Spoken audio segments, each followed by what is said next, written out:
this Rutgers game, Greg and I talked about it yesterday, so I'll turn to you first, Zach, this time around. Uh, your thoughts about the importance of this game, how this game is going to be approached, how it should be approached. Is this a scrimmage, a very high-level scrimmage that's going to be broadcast, of course, on national TV? But what's the thought process there for you, and what do you want to see? Yeah, I mean, when I look at this game, I mean, we always say this towards the end of the season, even when you're having, the season you didn't expect, ending the season with any positive momentum. I don't know exactly what's going to happen with the Champions Week, with a bowl game potentially, but assuming that this is the last game, it's important to end the season on the right note. We have a young offensive line group projected to start this game and get Brendan Hymus, who opts out for the rest of the season. So it's important to get those guys in the flow of a game. You want to see that balance. You want to see guys like Adrian Martinez continue to build. His downfield passing is still struggling a bit, but you're starting to see him get a little bit more flow. So hopefully he can continue to build off that and get better.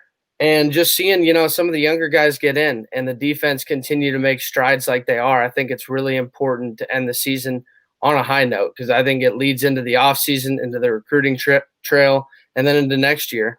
With any positive momentum you can get, it's going to be really, really good for the program. I don't want to overplay it, but it's not exactly like Adrian Martinez got off his deathbed or anything like that. Like it was a comeback of the year, but still at the same time, I got to give it up for a guy who has been hyped as much as he has, and that he has nothing to do with that. That's just the media and the fans building him up, but into a Heisman contender last year. He struggled through a season in which he wasn't 100% for the season and had to battle a lot of difficult injuries, and the team let him down around him as well. And then he comes into this season, he wins the job, he gets knocked around a little bit. Luke McCaffrey comes in, makes a few plays, people get on his train for a week or two, and then Adrian comes back, and he's pretty much cleaned up his game, protected the football, delivered the ball on time, delivered it on the money, could have led a fourth quarter drive late in the game against Iowa if he wasn't blasted from a protection issue. Who knows what would have happened there in the final minute against the Hawkeyes on the road. But he certainly has battled and shown himself and his character here in the last few weeks. Anybody's thoughts on Adrian Martinez? I'm still thinking about Rutgers. My bad. I took it in another direction there. No, I agree with you. I think he's played well.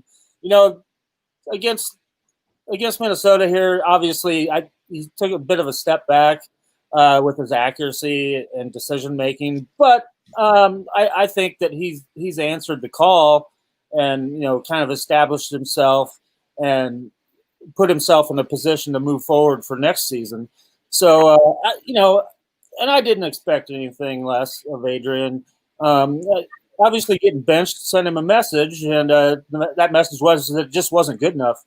And because there's capable people behind him, and he's a smart enough of a guy to know that he's got to get better, and that he will. So I expect him to take another step forward starting next season. You guys have anything on Martinez play? With Martinez, I would agree with Greg that he took a little bit of a step back this past week. He just missed a couple wide open guys. I do know that he took kind of a hard hit. He might have been injured there for a little bit, but just the accuracy is off, and there's some things that he does in the pocket that are sometimes just a little bit odd. He sometimes doesn't recognize pressure right in front of his face, so there's some things that he's got to clean up. But I do think at this point in the season that he's obviously the guy. He's going to be the guy going into the season next year. But he's got some things to definitely clean up to be able to make this offense work. This offense is quick. It runs tempo, and he needs to be able to make quick decisions and deliver the ball accurately. So I do think he's the guy moving forward. I do think he has shown some more explosiveness with his run game. He's looked as explosive with his feet that I can see that in a while. So that's positive. But like I said, just those few things that he needs to improve on, and hopefully he can, maybe hit some passes versus Rutgers and on a solid, note this last game. Yeah, and I don't know if it's been like kind of a mental block for him. It seems like that's the part that's kind of holding him back because all the physical tools are there. We saw it as a freshman. And yeah, it just seems like he's a step behind in his progressions in the offense. It seems like he's waiting a bit too long, and that causes, the pressure to come right into his face and him not even notice it at times. And, but I do like what we're seeing in the run game from him. I think that there's strides that he can make in the pass game. The good thing is that if it is something that's mental, it can be worked on. And I think, with having the physical tools, it gives you that ceiling that, Husker fans like to see, that he still has the ability to be the starting quarterback. And I think last week, you gotta put him in a position to succeed. They start off that game with that silly swing pass that, they lose 9 yards on, and it puts them in a hole. And I think when Adrian gets in a hole like that, I think he presses a little bit. And, he tries to hurry things up and doesn't go through all of his progressions. And, it just said that start of that game, it just led to just poor execution all day long. And for not to, you're playing it against the worst run defense in the Big Ten, and you're not running the ball against a team that everybody's running it up the gut against and killing them at, and you just don't do that. And while you're throwing it around and giving him those chances to make mistakes, I just don't understand what their play calling thought process was last week in that game. As I was delivering my take on this, Husker Chuck said this, and this could have come out of my mind at the same time. And again, I concede to the floor because I'm a guy that watches 5, 6, 7 games a year, reads a little bit, knows who generally the starting lineup is on both sides of the ball. But I am nowhere near the three of you in regards to the day-to-day analysis of the team and the personnel and the roster, and certainly with Greg and recruiting as these guys come into the program. So, but I was thinking the same thing that Husker Chuck wrote here, because I remember when Adrian Martinez was signed, and Greg could spit out probably the rankings on that particular year. I don't remember where he was ranked, but I remember hearing a lot about him. And Husker Chuck says Martinez does not have the ceiling it appeared he had as a freshman, but he's currently the best we have. Yeah, well, a lot of people hadn't heard of him because he was hurt his senior year of high school. He missed the whole senior year, and he actually came back and he played in the Under Armour All-American game. But he'd been a high 4-star coming out of his junior season. He had a huge junior season out in Fresno, and got hurt. I think it was in the playoffs that year, his junior season, and then was committed to Tennessee. And with the circumstances that happened at Tennessee, he opened his recruitment back up and ended up committing to Frost and Coach Verduzco, who had recruited him when they were at Central Florida, so they were already familiar with him. And he was a borderline. I mean, he was like a Rivals 250 kid, and it seems like Nebraska's kind of been in this cycle where you're getting these guys, these high 4-star, Elite 11 guy like a Patrick O'Brien, a Tristan Jebbia, and Adrian Martinez, and none of them either stick around or they get the chance or they just don't perform like you want them to.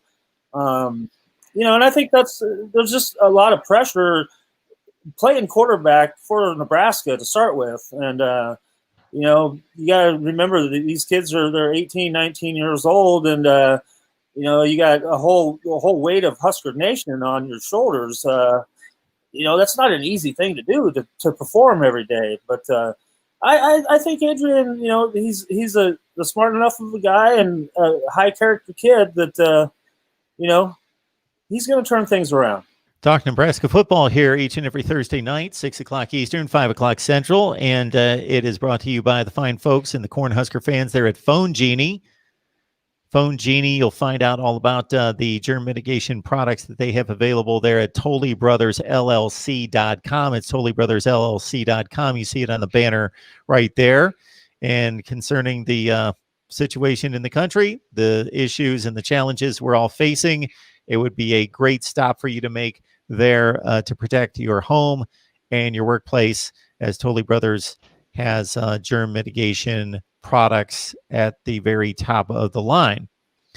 All right, Nebraska's got a date against Rutgers in our Big Ten championship weekend, which I thought was a great idea, considering all the negatives to 2020, that once the Big Ten got it together and finally decided to play some football and put a season together, that they figured, okay, well, one way to get an extra game in for everybody else and kind of protect the season to a certain extent to get that extra game in, because it's going to be difficult, as we've seen, to get games in. Might as well have everybody play on championship weekend and not just isolate the championship game, which is kind of odd. They're going to be games played in the Big Ten after, well, with so many going down the last few days, I don't know. I was going to say there's going to be games played after the Big Ten championship game. There were supposed to be. Michigan and Iowa was a primetime game that got canceled. Michigan State, Maryland got canceled today. Purdue, Indiana for the Old Oaken Bucket. That one's out the window. So I think we technically have one left, which would be Minnesota, Wisconsin play, I think, a 3:30 or 4 o'clock game Eastern time on Saturday after the Big Ten title game. And then, of course, Nebraska, Rutgers. So we're down to 3 precious games left in the Big Ten season. So at least the Huskers are still on the field as we sit here Thursday night. You know, you never know when the news is coming, but at least they could get some valuable reps in. Yeah, I can confirm that the equipment truck made it to Piscataway ahead of the blizzard. So they are there, and they are here there. And the team took off at about 1 o'clock today. So keep your fingers crossed that they landed. But you know, this is kind of this is a big deal for Nebraska. You know, nationally they're taking everybody's jokes about wanting to play football, and you know, here they are with 2 wins. And I guess this weekend we're going to see how bad they really do want to play football, because this is going to be – it's supposed to be wicked cold tomorrow night there. You know, so who knows how that's going to affect things. They didn't get as much snow, apparently, as they thought they were going to get, so that might help out a little bit. But, you know, like you said, Mark, there's some valuable reps to be taken here. And with Brendan Hymas opting out for the NFL draft, Turner Corcoran, true freshman, is going to take over his starting position. And, you know, this is some valuable learning experience for Turner. And this is exactly the same thing that Brendan Hymas did when he was a true freshman. He stepped in for somebody who opted out and got to play at the end of his freshman year too. So, you know, look at this as kind of a, you know, a passing of the guard. And so that'll be big for him. Obviously big for the team. You want to go out with a win. You need this confidence to build on. And don't be surprised. There might be another game under Nebraska's belt. Right now, with the situations that I'm hearing in the Big Ten, a lot of teams have already just decided to shut things down and don't want to play a bowl game. So that means that there's probably going to be 7 Big Ten bowl spots available. So, and if Nebraska doesn't do a bowl game, they could possibly even schedule something else. So don't be surprised if that's a possibility as well. So, yeah, I mean, there's still a lot to play for, and I think you're going to see, you know, a lot of young guys get some snaps. You're going to see some evaluations going on out there.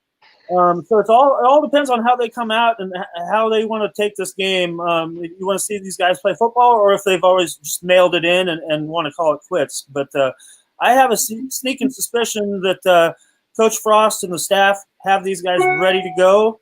And I think they're going to be hungry. It's going to be, like I said, it's going to be cold. And Rutgers completely banged up. They're missed all kinds of guys. Starting guys are out. Noah Vedral is hurt. He's a game time decision. So that would limit their running game out of the backfield. So, and Rutgers, they don't run the ball very well, and if you shut down their passing game, they're going to struggle. So, on paper, you look at this going in like last week. If you say, Minnesota hadn't played in 22 days, they were down 33 players. They were a mash unit, and they came in and handed it to Nebraska. So, if you're looking at it like that, you think Nebraska's going to dominate, but we've yet to see that. And, I expect this to be a pretty low-scoring game, in my opinion, and dominated by the defensive side of the ball. With all the football that we've missed in 2020, I'm all for all these road games being scheduled. I'm good with that. Just schedule as many football games as you can. If programs want to keep playing football, hey, Nebraska, go schedule a game with Kansas State. We'll throw it on TV. Sure, let's watch it. And I can attest to the weather forecast, Greg. I'm about 2 hours north of Piscataway, New Jersey, and I've got about 8 inches of snow on my deck just a few feet away from me. So it's mighty cold and a bit, it's pretty brisk out there. So it's not going to be a whole lot of fun. So you are going to find out who wants to be out there playing football tomorrow night. Chris, we'll kick it to you in regards to your thoughts about Nebraska, Rutgers, and anything in a possible postseason. You would have told me at the beginning of the season that Nebraska was going to be playing Rutgers on a Friday night to end the season and be like, oh, man. But it means a lot more. It means a lot more than that feeling. They got to come up with some momentum here and find a way to win, like Zach was saying, and end the season on a win and move forward here. Like Greg was saying, it's going to be really cold. It's going to be late. I think there's 0 fans allowed. I think there's not even any parents allowed in this game. Nebraska was at least on parents, but I think there's going to be pretty much 0 people there. So you're gonna have to bring your own juice, your own energy, and I think Frost will have them ready. I'd like to see the offense play clean. I'd like to see them maybe hit a pass that travels in there more than 20 yards. I'd like to see them give the young O-line the reins and say, hey, we're going to run the ball this entire drive. You guys need to move some people out of the way. Give the ball to Mills and run some people over on offense. So play clean, run the ball well, and hit some nice passes. On defense, play loose, play aggressive. It's your last game. Go out there and have fun and play aggressive. Come up with a few sacks, some pressure. Cam Taylor-Britt, obviously one of the best players on the team, was ejected last week again, targeting. So I know he's going to be hungry to come out there and lead the defense and get a win. So it's Rutgers on a Friday night, but it's a lot more than that. Like Greg was alluding to, possible bowl game. Everything's crazy right now. Who decides to go to a bowl? Who knows? They got to fill those spots. I was reading one publication the other day that Nebraska was predicted to go to the Duke's Mayo Bowl. So, maybe we'll beat Rutgers and we'll all be wearing Duke's Mayo Bowl t-shirts here in a few days. I'm playing who? I'm not sure. I think it might be an ACC team. I think maybe Wake Forest. Yeah, no, I agree. I'm interested to see who's at quarterback for Rutgers. I know Greg mentioned Vedral's been banged up. He has been for a few weeks. As far as their other quarterback situation, Sertowski is a very one-dimensional quarterback. Guy really can't move around. And then you got Jake Langen, who's a receiver/quarterback, and he can only run. So you know what you're going to get if you're not going to get Vedral. That's why Vedral has been their best option this year. So I expect the defense to be really aggressive and kind of dominate this game, keep it down there, low scoring. And if the offense can really hit any big plays, you got to like Nebraska's chances. But then again, Greg said it best, who knows with this season? Because we really don't know, as far as how everything's been going. All right, guys, we're going to serve up the Rutgers game on the road in Piscataway, Nebraska. I have not looked at the line. I'm going to guess Nebraska is a field goal favorite, I would think. I think it's 7. Is it 7? Okay. Yeah. As you mentioned, Rutgers has some injury and personnel issues. There's no question about that. But this is no joke of a football team. I'm not selling them as great by any stretch, but the the strides that Greg Schiano has made this year is mighty impressive. They're playing like a legitimate Big Ten team. Not a good one, but like they belong in the league as opposed to being an FCS team over the last 4 or 5 years. It lost 21 straight in the Big Ten in most of those games. I did the math one day, and it was like by over 45 points per game average, like just annihilated week after week. And they've shown up and won some football games this year, beat Purdue, beat Michigan State. Yeah, they're legit. Beat Illinois. All right. We'll start with you, Greg, in regards to a selection on this one. Well, like I said, I think it's going to be a low-scoring affair due to the weather. So I'm gonna say I think Nebraska wins this thing 17-13. Zach? Yeah, I'm going to go with Nebraska 21-14. Yeah, I think it'll be a little bit lower too. I expect. I actually just posted mine a little bit ago. I'm gonna say 24-20. Nebraska wins this one.